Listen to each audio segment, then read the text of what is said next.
Hi hello ಎಲ್ರಿಗೂ ಸ್ವಾಗತ ಸುಸ್ವಾಗತ. ಈ ದಿನದ ಆಸೆದ ವಾಹಿ ಸಂಚಿಕೆ ಮುಂದಿನ ಭಾಗನ ನೋಡೋಣ. ನಿಮ್ಮೆಲ್ಲರ ಆಶೀರ್ವಾದ ಬಹಳಷ್ಟು ಮುಖ್ಯ. ಪ್ಲೀಸ್ ಸಬ್ಸ್ಕ್ರೈಬ್ ಮಾಡಿ, ಶೇರ್ ಮಾಡಿ, ಒಂದು ಲೈಕ್ ಕೊಡಿ. ಇಲ್ಲಿ ರಂಗನಾಥ್ ಅವ್ರು ಪೇಪರ್ ಇಟ್ಟ ಕೂತಿರ್ತಾರೆ. ಶಾಂತಿ ಬಂದವಳೆ, ರೋಹಿಣಿ, ಮನೋಜ, ಶ್ರುತಿ, ರವಿ ಬನ್ನಿ ಎಲ್ರು ತಿಳಿತೀನಿ ಅಂತ ಅಂದಾಗ, ಏಕೆ ಸೂರ್ಯನು ಮೀನನ್ನು ಕರೆಯಲ್ವಾ? ಮೀನ ಅಡಿಗೆ ಮನೆಯಲ್ಲಿ ನಳಪಾಕ ಮಾಡ್ತಾ ಇದ್ದಾಳೆ. ಅವಳೇನು ಕರೆಯೋದು? ಇನ್ನಿವನು ತಿರ್ಗಾಡಕ್ ಹೋಗಿದ್ದಾನೆ. ನೀನು ಮಾತ್ರ ಬದಲಾಗಲ್ಲ ಬಿಡೆ ಶಾಂತಿ. ಅಷ್ಟರಲ್ಲಿ ಮನೋಜ ಮತ್ತೆ ರೋಹಿಣಿ ಬರ್ತಾರೆ. ಅತ್ತೆ ಅವ್ರಿಗೆ ತಲೆನೋವಂತೆ.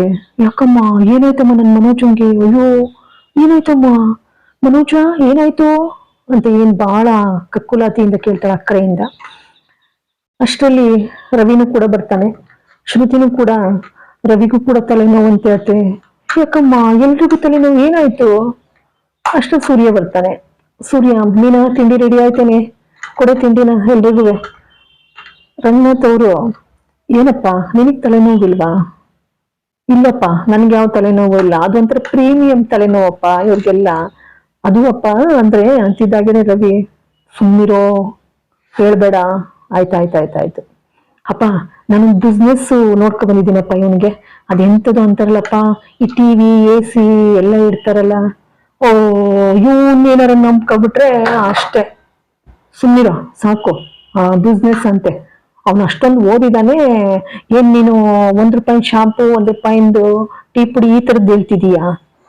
ಸುಮ್ಮನೆ ಮನೋಜ, ಅವನ್ ಮಾತು ಕೇಳ್ಬೇಡ. ಅಪ್ಪ ನೋಡಪ್ಪ, ನನಗೇನು ಒಡೆ ಬೋಂಡ ಕಟ್ಕೊಂಡಿರ್ಬೇಕಷ್ಟೇ ಇವನು. ನಾನೇನು ಒಳ್ಳೆ ನೋಡ್ಕೊಂಡ್ ಬಂದಿದ್ರೆ ನೋಡಪ್ಪ ಅಲ್ಲಿ ಸಕ್ಕರೆ ಮಾತ. ಅಮ್ಮ ನೀನ್ ಸುಮ್ಮಿರಮ್ಮ ನೀನು. ಹಂಗಂದ್ರೆ ಏನ್ ಗೊತ್ತೇನೋ, ಹೋಮ್ ಅಪ್ಲೈನ್ಸಸ್ ಏನೋ. ಅದೇ ಮತ್ತೆ, ಹೌದೇನೋ. ನಡಿ ನಡಿ ನಡಿ, ಆಗದೆ ತೋರ್ಸ್ ನಡಿ. ಅಪ್ಪ ಎಲ್ಲ ಹೋಗೋಣ ನಡೀರಪ್ಪ. ಎಲ್ರು ಸಿದ್ಧರಾಗಿ, ಅನಂತರ ಮೀನ ಇದ್ದವ್ರು ಬನ್ರಿ ಇಲ್ಲಿ ಕರ್ದು, ನಿಮ್ಗೆ ಯಾಕ್ರಿ ಬೇಕು? ಅವ್ರವ್ರು ಏನಾದ್ರೂ ಮಾಡ್ಕೊಳ್ಳಿ, ಅವ್ರ ದುಡ್ಡು ಅವ್ರ ಬಿಸ್ನೆಸ್. ನೀವ್ ಹೋಗಿ ಮಧ್ಯಕ್ಕೆ ಯಾಕ್ರಿ ಬಾಯ್ ಆಗ್ತೀರಾ? ಸುಮ್ಮಿರೆ. ಇವನು ಸೆಟ್ಲ್ ಆಗ್ಬಿಟ್ರೆ, ಯಾವ್ದಾರ ಬಿಸ್ನೆಸ್ ಇದು ಒಳ್ಳೆ ಸಕ್ಸಸ್ ಆಗ್ಬಿಟ್ರೆ, ನಮ್ಮ ಅಪ್ಪನ ದುಡ್ಡು ನಮ್ಮ ಅಪ್ಪನಿಗೆ ಬರ್ತದೆ. ನಮ್ಮ ಅಪ್ಪ ಪಾಪ 30 ಕಿಲೋಮೀಟರ್ ಪೆನ್ಷನ್ ತಗೊಳಕ್ಕೆ ಅರ್ಧ ನಡ್ಕೊಂಡು ಹೋಗ್ತಾರೆ ಕಣೆ, ಆಟೋಗ್ ದುಡ್ಡು ಕೊಡ್ಬೇಕಲ್ಲ ಅಂತ. ನನ್ಗೆ ಎಷ್ಟು ಹೊಟ್ಟೆ ಉರಿತದೆ ಗೊತ್ತಾ ಅಂತ. ಅಪ್ಪನ ದುಡ್ಡಾರ ಬಂದು ನೆಮ್ಮದಿಯಾಗಿರ್ತಾರೆ. ಸುಮ್ಮನೆ ಬಾಬಾ ಬಾಬಾ ಬಾ, ಬೇಗ ಬೇಗ ಬೇಗ ನಡಿ ನಡಿ ನಡಿ ಹೋಗೋಣ ಅಂತ ಹೇಳಿ ಎಲ್ರು ಎತ್ತಾಕೊಂಡು ಹೋಗ್ತು, ಅಲ್ಲಿ ಬಿಸಾಕೋಣ ಅಂದ್ರೆ ಅಲ್ಲಿ ಇಳಿಸೋಣ ಅಂತ ಹೇಳಿ ಅವಂದೇ ಭಾಷೆನಲ್ಲಿ ಹೇಳ್ತಾನೆ. ಸರಿ, ಎಲ್ರೂ ಕೂಡ ಕರ್ಕೊಂಡು ಹೋಗಿ ಅಲ್ಲಿ ಇಳಿಸ್ತಾನೆ. ಅಪ್ಪ ನೋಡ್ದೇನಪ್ಪ, ಇದೆ ಕಣಪ್ಪ ಈ ಶೋಕಿಲಾಲ್ ನೋಡಿರೋ ಬಿಸ್ನೆಸ್ ಶೋರೂಮ್. ಅಯ್ಯೋ ಕಂದ, ಎಷ್ಟ್ ಚೆನ್ನಾಗಿದೆಯೋ, ಬಹಳ ಚೆನ್ನಾಗಿರೋದ್ ನೋಡಿದೀಯ ಕಣೋ. ನೋಡೆ, ಯಾವಾಗ್ಲೂ ಸೂರ್ಯನ ಅಣಕಿಸ್ತಿರ್ತೀಯಲ್ಲ ಶಾಂತಿ, ನೋಡು ಎಂತ ಬಿಸ್ನೆಸ್ ಶೋರೂಮ್ ನೋಡವನೆ ನನ್ ಮಗ. ಆಯ್ತಾಯ್ತಾಯ್ತು ನಡೀರಿ. ಸರಿ, ಒಳಕ್ ಬರ್ತಾರೆ. ಒಳಕ್ ಬರ್ತಿದ್ದಾಗೇನೆ ಅಲ್ಲಿ ನೋಡ್ದಂತ ಶೋರೂಮ್ ಹೆಡ್ ಅಂದ್ರೆ ಓನರ್ ಬಂದ್ಬಿಟ್ಟು, ಏನಪ್ಪಾ ಇಷ್ಟು ಬೇಗ ಬಂದೇ ಬಿಟ್ಟಿದೆ ಆಗ್ಲೇ? ನಾವು ಸ್ವಲ್ಪ ಹಂಗೆಯೇ ಸರ್, ಎಲ್ಲ ಬೇಗ ಬೇಗ ಮುಗಿಸ್ಬಿಡ್ಬೇಕು ಕೆಲ್ಸನ. ಆಯ್ತಪ್ಪ ತೋರಿಸ್ತಾನೆ. ಅಷ್ಟರಲ್ಲಿ ರಂಗನಾಥ್ ಅವ್ರನ್ನ, ಇವರು ನಮ್ ತಂದೆ ರಂಗನಾಥ್ ಅಂತ, ಅವರು ಸಕ್ಕರೆ ಅಂತ ಅಂತಿದ್ದವನು ನಮ್ಮಮ್ಮ ಸರ್. ಹೌದಾ, ನಮಸ್ತೆ ನಮಸ್ತೆ ಸರ್. ಎಲ್ಲಿ ಈ ಶೋರೂಮ್ ವಹಿಸ್ಕೊಳ್ಳೋ ಅಂತವ್ರು? ಅವನ ಪಂಗೆ. ಮನೋಜ ಬರೋ ಇಲ್ಲಿ, ಕರೆದ್ಬಿಟ್ಟು ಪರಿಚಯ ಮಾಡಿಸ್ಕೊಡ್ತಾರೆ. ಪರಿಚಯ ಮಾಡಿಸ್ಕೊಟ್ಮೇಲೆ, ಸರಿ ಇವನೇ ನಮ್ಮ ಅಣ್ಣ, ಚೆನ್ನಾಗಿ ಓದ್ಕೊಂಡಿದ್ದಾನೆ, ಇವನೇ ಸರ್ ಬಿಸ್ನೆಸ್ ಮಾಡೋದು ಅಂತ ಹೇಳ್ತಾರೆ. ಹೇಳಿದಾಗ ಅವನು, ನಮಸ್ತೆ ಸರ್. ಸರ್ ಈ ಬಿಸ್ನೆಸ್ ಟರ್ನ್ ಓವರ್ ಎಷ್ಟು, ದಿನಕ್ಕೆ ಎಷ್ಟೆಲ್ಲ ಬಿಸ್ನೆಸ್ ಆಗುತ್ತೆ, ಹೇಗೆ ಅಂತೆಲ್ಲ ಕೇಳ್ತಾ ಇರ್ಬೇಕಾದ್ರೆ ಸೂರ್ಯ ಅವ್ರ ಅಪ್ಪನ ಜೊತೆ, ಅಪ್ಪ ಇವನೇನ್ ಶೋರೂಮ್ ವಹಿಸ್ಕೊಳಕ್ ಬಂದಾನೆ, ಇನ್ಕಮ್ ಟ್ಯಾಕ್ಸ್ ಆಫೀಸರ್ ಅಪ್ಪ, ಸುಮ್ಮನೆ ಮಾತಾಡ್ಬೇಡ ಅಂತ ಹೇಳಿ ರಂಗನಾಥ್ ಅವರು ಬಾಯಿ ಮೇಲೆ ಬೆರಳಿಟ್ಟು ಸನ್ನೆ ಮಾಡ್ತಾರೆ. ಆಯ್ತಪ್ಪ.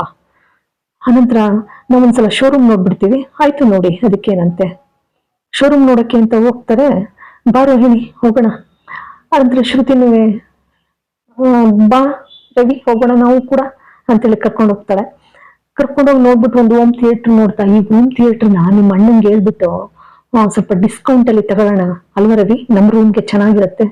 ಅಯ್ಯೋ ಡಿಸ್ಕೌಂಟ ನೀನು ಮನೋಜ, ಸದ್ಯ ನಿನ್ಗೆ ಪೂರ್ತಿ ಅಮೌಂಟ್ ಅಲ್ಲಿ ಇನ್ನು ಎಕ್ಸ್ಟ್ರಾ ಆಗ್ತಿದ್ರು ಸಾಕಲ್ವಾ, ಎಲ್ಲಿದೀಯ? ಹೌದಾ, ಅದನ್ಕೊಂಡು ಸುಮ್ಮನಾಗ್ತಾಳೆ. ಅಷ್ಟರಲ್ಲಿ ವ್ಯಾಪಾರ ಕೂತ್ಕೊಳ್ಳಕ್ಕೆ ಅಂತ ಹೇಳಿ ಬಂದಾಗ ಇವಳು ಶಾಂತಿ ಇದ್ದವಳು ಫ್ರಿಜ್ ಇಂದು ಫ್ಲವರ್ ಎಲ್ಲ ಮುಟ್ತಾ ಇದ್ದಾಳೆ. ಅದು ನಿಜವಾದ ಫ್ಲವರ್ ಅಲ್ವೇ? ಅಲ್ಲಿ ಬರೀ ಡ್ರಾಯಿಂಗ್ ಮಾಡಿಸಿದಾರೆ ಅಷ್ಟೇ. ದಡ್ಡಿ ದಡ್ಡಿ ಶತದಡ್ಡಿ. ಬಾ ನೀನ ಸೂರ್ಯನ್ ಜೊತೆ ಫ್ರಿಜ್ ಎಷ್ಟು ಚೆನ್ನಾಗಿದೆ ಅಲ್ವೇನ್ರಿ? ನಮ್ ಫ್ರಿಜ್ ಹಳೇದಾಗಿದೆ ಕೊಟ್ಬಿಟ್ಟು ಇದಕ್ಕಿಂತ ದೊಡ್ಡ ಫ್ರಿಜ್ ನಿಮ್ಮ ಅಣ್ಣ ಶೋರೂಮ್ ತಗೊಂಡ್ಮೇಲೆ ತಗೋಣ ಕಣ್ರಿ, ಹೂವೆಲ್ಲ ಇಡಕ್ಕಾಗತ್ತೆ. ಹೂನಮ್ಮ, ಹೂವೆಲ್ಲ ತಗೊಂಡೋಗಿ ಇಟ್ಟು ಬಿಡಿವಂತೆ ಬಾಮ್ಮ ಅಂತೇಳಿ ಅವನು ಕರಿತಾನೆ. ಸರಿ ಮಾತುಕತೆ ಆಡ್ಲಿಕ್ಕೆ ಅಂತ ಹೇಳಿ ಬರ್ತಾರೆ. ಬಂದಾಗ ಅಷ್ಟರಲ್ಲಿ ರಂಗನಾಥ್ ಅವ್ರ ಜೊತೆ ಇವರು ಜನರಲ್ ಆಗಿ ಹಾಗೇನೆ ಕಾಮನ್ ಆಗಿ ಮಾತಾಡ್ತಾರೆ. ಏನ್ ಸರ್ ಇವತ್ತಿನ ಕಾಲದಲ್ಲಿ ಮಕ್ಳುಗಳು ನಮ್ಮ ಮಾತು ಕೇಳ್ತಾರ?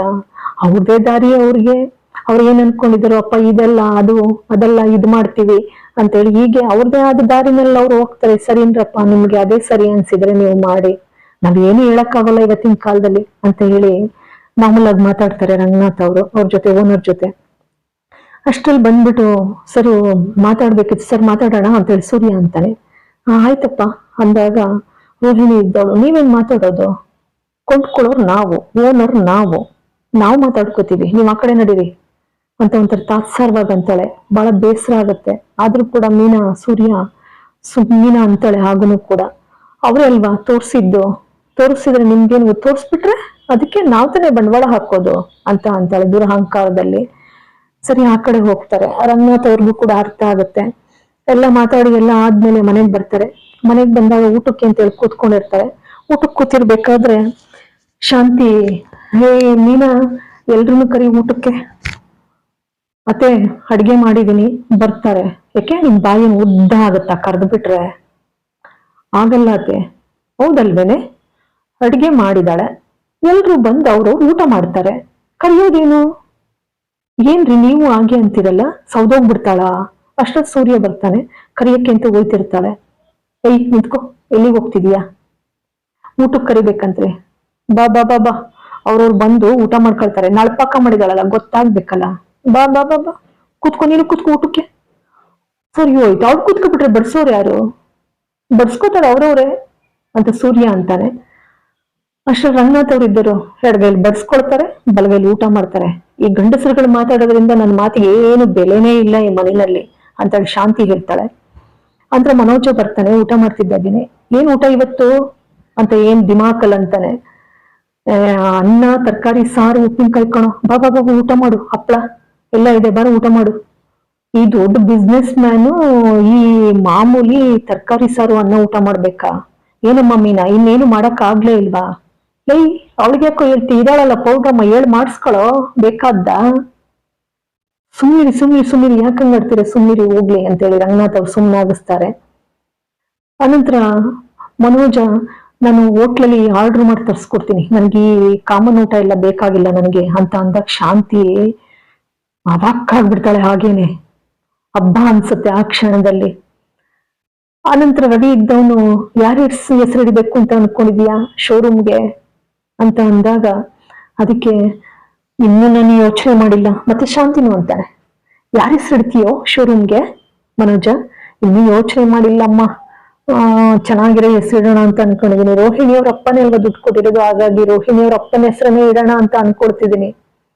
ಬಹಳ ನೋವಾಗೋಗುತ್ತೆ ಅವಳಿಗೆ. ಇದಷ್ಟೇ ಅಲ್ಲ, ಮುಂದಕ್ಕೆ ಇದೆ ಅವಳಿಗೆ ಮುನ್ನೋಟದ ಕಥೆಯಲ್ಲಿ ಶಾಂತಿನ ಎಷ್ಟು ಅವಳನ್ನ ಉದಾಸೀನ ಮಾಡ್ತಾನೆ ಎನ್ನುವಂಥದ್ದನ್ನ ಮುಂದಿನ ನೋಟದಲ್ಲಿ ನೋಡ್ತೇವೆ. ನಿಜಕ್ಕೂ ಎಂತವ್ರಿಗೂ ಕೂಡ ಮನಸ್ಸಿಗೆ ಬಹಳ ನೋವಾಗ್ತದೆ. ಸೂರ್ಯನನ್ನ ಎಷ್ಟು ತಾತ್ಸಾರ ಮಾಡ್ತಿದ್ಲು, ಅದೇ ಸೂರ್ಯ ತಾಯಿ ಅಂದ್ರೆ ಏನು ಅನ್ನುವಂತಹ ಮಹತ್ವವನ್ನ ತಿಳಿಸಿಕೊಡ್ತಾನೆ.